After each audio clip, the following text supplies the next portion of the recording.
श्री राम जय जय राम।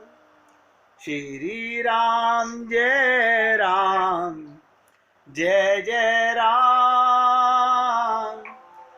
श्री राम जय जय राम। श्री राम जय जय राम। श्री राम जय जय राम। श्री राम जय जय राम। श्री राम जय जय राम। श्री राम जय जय राम। श्री राम जय जय राम। अब आप सब लोग बहुत एकाग्रचित होकर के सुनिएगा। सप्त ऋषियों ने व्यंग में पार्वती का मजाक उड़ाया, उन्होंने भी व्यंग्यात्मक जवाब दे दिया। उसने कहा, मैं तो पत्थर की बेटी हूं, फिर भी आप पत्थर को बदलना चाहते हैं। इससे ऐसा लगता है आप कोई बहुत विवेकपूर्ण कार्य नहीं कर रहे। हमने बदल लिया अपने आप को। कैसे बदल लिया? हम आत्मा थे, हमने शरीर मान लिया। देखिएगा, हम सबकी अज्ञानता, हम सब आत्मा हैं, हमने अपने आप को शरीर मान लिया। और बहुत ताज्जुब की बात है, बहुत बड़ी नासमझी की बात है, इतना सत्संग सुनने के बाद भी हम अपने को आत्मा, हमें ऐसा लगता है कहीं हम गलती तो नहीं कर रहे हैं।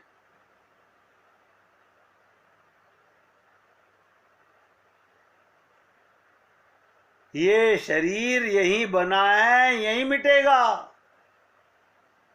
आत्मा किसी फैक्ट्री में नहीं बनाई जाती। तो पार्वती जी पत्थर की बेटी की एक नई व्याख्या प्रस्तुत करती हैं। ध्यान सुनिएगा। कहती हैं, आप लोग पत्थर की बेटी का अर्थ भी तो समझिए। आप लोग पत्थर की बेटी का अर्थ भी समझिए। सोना पत्थर की खदान से पैदा होता है, पर सोने का स्वभाव है वो जलाने पर भी अपने तेज का परित्याग नहीं करता। इसी प्रकार मैं हिमालय की बेटी हूं और मेरे अंतःकरण की श्रद्धा खरे सोने की तरह है, जिसमें किसी प्रकार का परिवर्तन नहीं हो सकता। मैं तो सोचता हूं हम बहुत बड़भागी हैं, हम सब लोग बहुत बड़भागी हैं। अगर संत महात्मा पृथ्वी पे ना होते, हमें वो हमारा परिचय ना कराते, तो हम तो जीवन भर मूर्ख पैदा होते, मूर्ख ही मर जाते हैं। अभी भी मूर्ख ही हम लोग।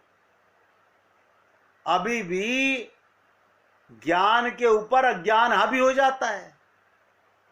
अभी भी आत्मा पर ये शरीर हावी हो जाता है।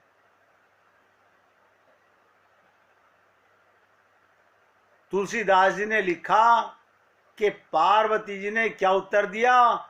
सत्य कहो गिरिभन तनु एहा, हठ न छूटे छूटे बरुदेहा। कनकऊ पुनि पशानते होई, जारेऊ सहज न परिहर सोई। पार्वती की ऐसा दृढ़ संकल्प सुन के, ऐसी दिव्य निष्ठा को देखकर सप्तऋषि दंग रह गए। बोले, मैं अनंत जन्म प्राण दे सकती हूं, पति रूप में शंकर को ही वरूंगी। वो हमारी तरह अज्ञानी थोड़ी थी, एक बार भूल उतार दी तो उतार दी।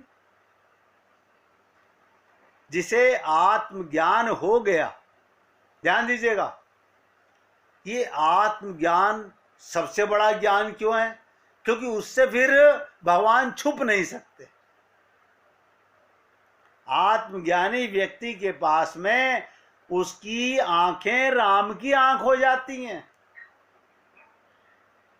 अभी आप और हम लोग पल में आत्मा बन जाते हैं, पल में देह बन जाते हैं।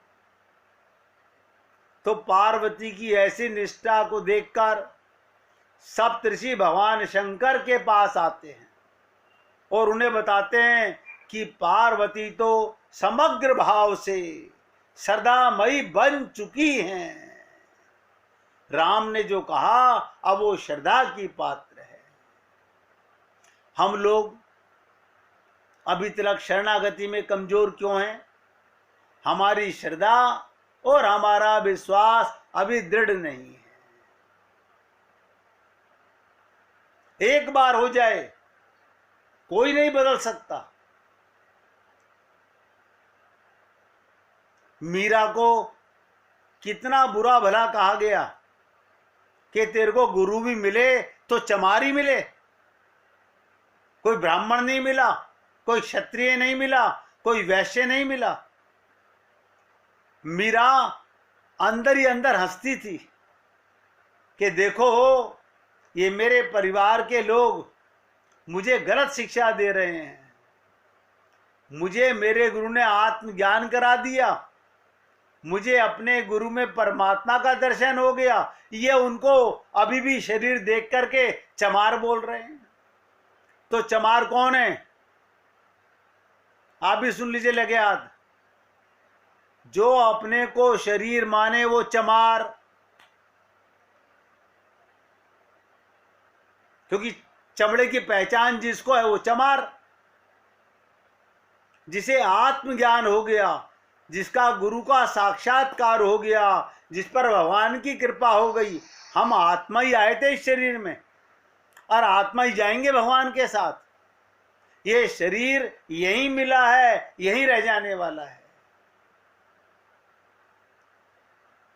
तो कहते हैं वो तो पूरी श्रद्धामयी हो गई हैं, समग्र भाव से श्रद्धामयी बन चुकी। उनका अंतःकरण पूर्णता पवित्र हो गया है। राम भगवान शंकर से निवेदन करके गए। शंकर जी को भगवान राम के उस पर शंका नहीं हुआ। ध्यान से सुनिएगा, अपनी बुद्धि पर शंका हुई कि कहीं मैं सही नहीं समझ पा रहा हूं, एक बार इनसे भी परीक्षा करा लूं। जब सप्त ऋषियों ने भी आकर के कहा कि पूर्णता पवित्र हो गई हैं, उनमें अहंकार लेश मात्र भी नहीं रहा। ये सुनकर शंकर जी बड़े प्रसन्न हुए और उन्होंने निर्णय लिया कि मेरे राम का जो आदेश दिया है उसे स्वीकार करना चाहिए। विवाह का निर्णय दो पात्रों में दो अलग अलग प्रकार की प्रक्रिया उत्पन्न करता है। देखिएगा, दोनों पात्रों की चर्चा बता रहा हूं। नारद जी ने भी विवाह की योजना बनाई थी और उनकी प्रक्रिया के रूप में उनका मन अत्यंत चंचल हो गया। वो क्या सोचने लगे, जब तप कछु न होई तेहि काला, हे विधि मिलई कवन विधि बाला। नारद जी काम के गुलाम बन गए, क्योंकि अंतःकरण में ये अहंकार था, मैंने काम पर विजय प्राप्त कर ली है। ये चंचल मन की दशा है। इस प्रकार जब तब से तो कुछ हो नहीं सकता। हे विधाता, मुझे ये कन्या किस प्रकार मिलेगी। देखिएगा, नारद जी जैसे संत की भी जब परीक्षा ली भगवान ने, वो भी फेल हो जाते हैं पर यहां अब दूसरे की बात सुनिएगा। शंकर भगवान ने विवाह का निर्णय लिया, वो पार्वती के चिंतन में नहीं डूबे। नारद जी को एक ही चिंतन हो गया, वो भगवान का भजन छोड़ करके, चिंतन छोड़ करके भगवान से कामना करने लगे। क्या कामना करने लगे कि प्रभु मुझे ऐसा रूप दीजिए कि ये कन्या विश्व मोहिनी मेरी पत्नी बन जाए। मनु थिर करी तब शंभु सुजाना, लगे करण रघुनायक ध्याना। देखिएगा, इतना सुनने के बाद भी भगवान शंकर इतनी तारीफ सुन करके भी भगवान राम का ध्यान करने लगे। यही रूप ध्यान है। लिख लो इस बात को, हर हाल में भगवान का ध्यान। शमशान में हो तो भी भगवान का रूप ध्यान करो। संसार के सामने एक्टिंग करो और अंतःकरण में पक्का विश्वास करो कि मेरे प्रभु की लीला चल रही है। भगवान की लीला का ध्यान करो। देखिएगा, आपने और हमने भगवान राम और कृष्ण को अनंत बार देखा है, अनंत बार, एक बार की बात नहीं, अनंत बार देख चुके हैं। जब रामावतार में भी हम लोग थे, कृष्ण अवतार में भी हम लोग थे, लेकिन उस समय भी हमने बुद्धि लगाई। ये दशरथ जी के बेटे हैं, ये नंद के पुत्र हैं, ये देवकी के बेटे हैं, हमने विश्वास नहीं किया था। तो भगवान शंकर मनु थिर करी, अपने मन को स्थिर करो, तब शंभु सुजाना, और लगे करण रघुनायक ध्याना। फिर भगवान राम के ध्यान में डूब गए। यानी बैठे बैठत उठत घूमत फिरत बस यही नाद लगाए दे, सारा दिन भगवान का ध्यान करते रहो। इंद्रियों से संसार का काम करते रहो और मन से भगवान का ध्यान करते रहो। ये अभ्यास करना पड़ेगा। हमने एक बार एक ड्राइवर को देखा, सरदार जी थे, गाड़ी चला रहे थे और अंदर ही अंदर उनका जाप चल रहा था और बाहर गाड़ी चल रही थी। शरीर गाड़ी चला रहा है और मन नानक जी के ध्यान में लगा हुआ है। इसी प्रकार से हमें यही स्थिति लानी है। सुजान शंकर, बुद्धिमान शंकर क्या कर रहे हैं? यही प्रक्रिया कर रहे हैं कि भगवान का ध्यान कर रहे हैं। आप और हम लोग ये बातें इतनी दृढ़ता से समझ नहीं पा रहे हैं। भगवान शंकर जी मन को स्थिर करके, एक एक शब्द को ध्यान दो, हमें स्थिर क्या करना है? हमने अपना पैसा स्थिर कर लिया, हमने अपनी प्रॉपर्टी स्थिर कर ली, हमने अपना धन स्थिर कर लिया। मन चंचल है तो रूप ध्यान करेगा कौन? नहीं, हमने क्या करा पता है? एक सुंदर सी भगवान की मूर्ति घर में रख ली, निकलते बढ़ते देख लेते हैं, भाई ये रूप ध्यान है।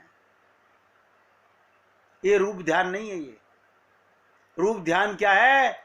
आप टॉयलेट में भी गए तो वहां भी भगवान तुम्हारे साथ में है, शमशान में गए वहां भी भगवान तुम्हारे साथ में है। जिसका रूप, जिसका ध्यान, जिसकी अनुभूति, नोट करो तीनों बातें, आपसे अलग ना हो सके उसे रूप ध्यान कहते हैं। जो आपसे एक पल को भी दूर ना हो सके। तो भगवान शंकर मन को स्थिर करके, ये हमें शिक्षा मिल रही है, श्री राम के ध्यान में डूब गए। पर स्वार्थियों का दल शंकर जी को ध्यान में डूबते देख धैर्य खोने लगा। स्वार्थी कौन लोग थे?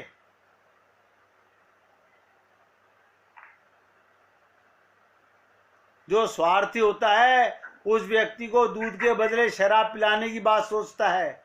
उसे लगता है दूध से ज्यादा काम जल्दी नहीं बनेगा, जल्दी शराब पिलाई जाए। भगवान राम ने तो शंकर जी को विवाह करने का आदेश दिया और शंकर जी ने उसे स्वीकार कर लिया। वे अभी भगवान राम के ध्यान में डूबे हुए हैं। अब ध्यान से सुनिएगा, पर स्वार्थियों को ये विलंब सह नहीं हो रहा। वे स्वार्थी कौन हैं? फिर नोट कीजिएगा, ये देवता गण सब स्वार्थी हैं। इन्हें दूर से नमस्कार कीजिए। जिनके बारे में तुलसीदास जी ने रामचरितमानस में लिखा, आए देव सदा स्वार्थी। ये सदा स्वार्थी है। वचन कहीं जनु परमार्थी। बोलते ऐसे हैं जैसे हमसे बड़ा परमार्थ कोई नहीं है, लेकिन इनके मन में सदा स्वार्थ भरा रहता है। जो स्वार्थी होते हैं, ध्यान से सुनिएगा, उनमें इतना उतावलापन होता है कि साधन की पवित्रता की ओर उनका ध्यान नहीं जाता। उनका उद्देश्य होता है ये न केन प्रकारेण, किसी प्रकार से भी उनका काम पूरा हो जाए। वो अपना काम बनाना चाहते हैं। ये न केन प्रकारेण, मेरा काम बन जाए। उनके मन में इतना स्वार्थ होता है। तो इन देवताओं ने विचार किया, शंकर जी तो विवाह करने में बड़ी देर लगा रहे हैं। अब ध्यान से सुनिएगा, ये आवाज नहीं आ रही है? आवाज आ रही है सबको? कट रही है द्वारा। एक मिनट रुको, एक मिनट मेरे भाई, एक मिनट। अब ठीक आ रही है? ठीक है भैया, सुनिएगा। अभी आप आज दुर्गा नवमी है, ध्यान सुनिएगा। ये देवताओं को शंकर भगवान से क्या स्वार्थ था?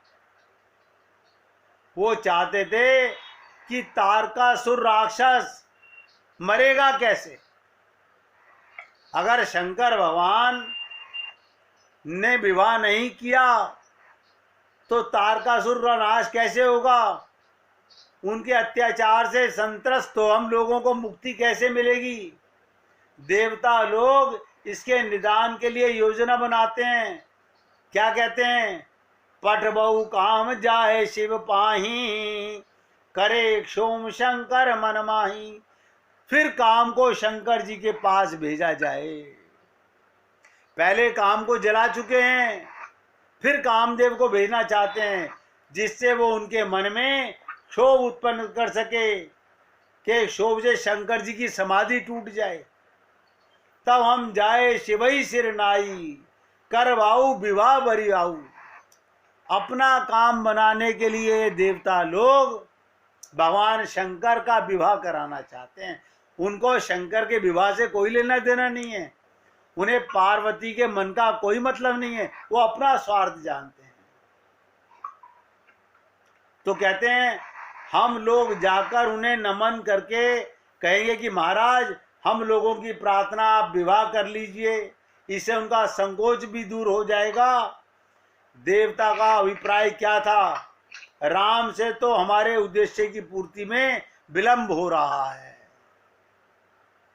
अतः काम का सहारा लिया जाए। यहाँ पर अब जो बात मैं आपको बोलने जा रहा हूं, फिर निवेदन कर रहा हूं, पूरी ताकत लगाकर सुनिए। हम बहुत जल्दबाजी में रहते हैं। राम पर भरोसा कम है देवताओं को, उन्हें कामदेव पर ज्यादा भरोसा है। वो कहते हैं काम का सहारा लिया जाए, ऐसा सोचकर वो कामदेव को निमंत्रित करते हैं। अब एक बात विचित्र है, काम भी शंकर जी को बहिर्मुख बनाने जा रहा है और राम भी शंकर जी को बाहर आने की कह रहे थे। देखिएगा, काम भी यही कहता है कि तुम बाहर सुख ढूंढो, भगवान राम भी कह रहे थे तुम बाहर आओ और विवाह करो। पर दोनों में अंतर क्या है, मैं आपको बताना चाहता हूं। काम में और राम में अंतर क्या है। राम के प्रति प्रेरित होकर जब व्यक्ति बाहर आता है तो उसका अंतःकरण प्रशांत होता है, पर काम मन में क्षोभ उत्पन्न करता है, तीव्र कामनाओं को जन्म देता है जो उसे संसार में लगाता है। देवताओं ने काम से कहा आप जाकर शंकर जी के मन में वासना की सृष्टि कीजिए जिससे वे विवाह कर लें और हमारा काम बन जाए। तो कामदेव मुस्कुराया अब बोला आज तो मुझे शंकर जी के मन में क्षोभ उत्पन्न करने की विलक्षण भूमिका दी जा रही है, पर मैं जानता हूं शंकर जी के विरोध में मेरी कुशल नहीं है। कहते ना सुरन कही निज विपत्ति सब, सुनी मन कीन विचार, शंभु विरोध न कुशल मोही, बिहसी कहु असमार। काम ने देवताओं से कहा, ध्यान सुनिए कामदेव क्या बोले, मेरा विनाश अवश्य होगा, पर जब आप लोग ये आदेश दे रहे हैं तथा परोपकार के लिए प्रेरित कर रहे हैं तो मेरे लिए उचित यही कार्य मैं करूंगा। मैंने जीवन में कोई परोपकार का कार्य नहीं किया, अतः कम से कम एक परोपकार कर ही दूं। और इस प्रकार परोपकार की वृत्ति लेकर काम शंकर जी के ऊपर अपना प्रभाव डालता है। ये सब बातें आप लोग अनंत बार सुन चुके हो कि शंकर भगवान उसे जला के नाश कर देते हैं। अब सुन लीजिएगा, ये प्रश्न किया जा सकता है, काम तो देवताओं और सद्गुणों के प्रतीक हैं, उनके आदेश को ही पालन करके आया था, तब उसे नष्ट करना क्या उचित था? क्या काम को मारना उचित था? तो तुलसीदास जी मेघनाथ को भी काम का देवता कहते हैं। वो राक्षस है, काम के रूप में आता है, पर वो राक्षस है, उसका प्रेरक रावण है। देखो उसको कौन उकसा रहा है? रावण उकसा रहा है, तुम जाके इनसे लड़ाई करो, राम से लक्ष्मण से। जबकि ये काम देवता है, इसके प्रेरक देवता हैं। कामदेव को देवता उकसा रहे हैं और मेघनाथ को रावण उकसा रहा है। तो एक काम वो, ध्यान से सुनो, जो दुर्गुणों से प्रेरित है और दूसरा वो जो सद्गुणों से प्रेरित है। दुर्गुणों की प्रेरणा से आए हुए काम को मारना चाहिए, पर प्रश्न होता है जो सद्गुणों द्वारा प्रेरित काम है, जिसके मूल में परोपकार की वृत्ति है, उसको मिटाना क्या आवश्यकता था? तो तुलसीदास जी को काम के मूल में आवेश और विकृति की प्रेरणा क्या देते हैं? यदि कोई शराब के नशे में बढ़िया स्तोत्र पाठ करने लगे, उसे देखकर क्या हम प्रसन्न होंगे? शराब के नशे में भी कैसा बढ़िया स्तोत्र पाठ कर रहा है। काम को नशा था अपने ऊपर। कहते हैं जो काम है वो अनर्थकारी है। तुलसीदास जी लिखते हैं जब काम चलने लगा तो उसने सोचा शंकर जी पर आक्रमण तो बाद में करेंगे। ध्यान दीजिएगा, शंकर जी पर आक्रमण तो बाद में करेंगे, पहले जरा लोगों को भी अपना चमत्कार दिखा दें। क्या मतलब? इसका तात्पर्य दुर्गुणों तथा प्रेरित काम की जो बातें होती हैं, सद्गुण और प्रेरित काम की नियंत्रित नहीं करता, सीधा मर्यादा को तोड़ देता है। इसलिए भगवान शंकर उसे दंड देते हैं। कारण, काम जहां आवश्यक नहीं वहां भी अपने प्रभाव का विस्तार करना चाहता है। ध्यान से सुनिएगा। अब जो बात मैं आपको बताने जा रहा हूं वो बहुत गहराई से समझ में आएगा, और इसका वर्णन विस्तार से समझने के लिए हमें बहुत गहरा चिंतन करना पड़ेगा कि भगवान शंकर ने काम को भस्म क्यों किया। वो तो देवताओं का काम बनाने आया था, लेकिन मैं अभी आपके सामने इसको प्रकट नहीं करना चाह रहा। इसकी चर्चा आपके साथ कल करूंगा कि कामदेव को भगवान शंकर ने भस्म क्यों किया। अब ध्यान से सुनिएगा। अक्सर आप और हम लोग जीवन के दुखों को प्रारब्ध का नाम दे देते हैं। हमारे जीवन में दुख आते तो हम क्या कहते हैं? हमारे प्रारब्ध के दुख है। सोचिए, भरत जी प्रारब्ध को दोष दे देते तो बात वहीं खत्म हो जाती। ये आपको सबको हमें शिक्षा लेनी चाहिए। हम लोग कोई भी दुख आता है हमारे प्रारब्ध में लिखा होगा। अगर भरत जी भी प्रारब्ध को दोष दे देते तो बात वहीं खत्म हो जाती कि भाई अब भोगों सब बैठ करके उम्र भर, उसके बाद केकई जी क्या क्या और करती पता नहीं। अगर भरत जी प्रारब्ध मान लेते, राजगद्दी पर बैठ जाते, तो केकई न जाने आगे क्या क्या करने वाली थी। इसलिए हम लोग खाली प्रारब्ध कह करके अपने को धोखा ना दें। हमें प्रेरणा लेनी चाहिए भरत जी के चरित्र से। यदि हम क्रम देखें, एक एक शब्द ध्यान दीजिएगा, तो पहले केकई जी और दशरथ जी को दोष दिया उन्होंने। भरत जी ने किसको दोष दिया? कि मेरी माँ की गलती, मेरे पिता की गलती कि भगवान को वन में भेज दिया, राम को। फिर विधाता को कहा, हे प्रभु ये तुमने क्या किया। फिर जब मंथरा सामने आती है तो शत्रुघ्न जी उसको दंड देते हैं। आप लोगों ने अगर रामचरितमानस को गहराई से चिंतन किया हो तो मंथरा को शत्रुघ्न जी लात से प्रहार करते हैं। भरत जी उसे रोकते हैं कि नहीं, रोक देते हैं, ये करना गलत है। अंत में भरत जी ने सारा दोष अपने ऊपर ले लिया। देखिएगा, ना पिता का दोष है, ना माता का दोष है, ना मंथरा का दोष है। भरत जी अपने ऊपर दोष ले लेते हैं। उसके बाद वो जिम्मा उठाते हैं उस दोष को समाप्त करने का, जबकि भरत जी का कोई दोष नहीं था।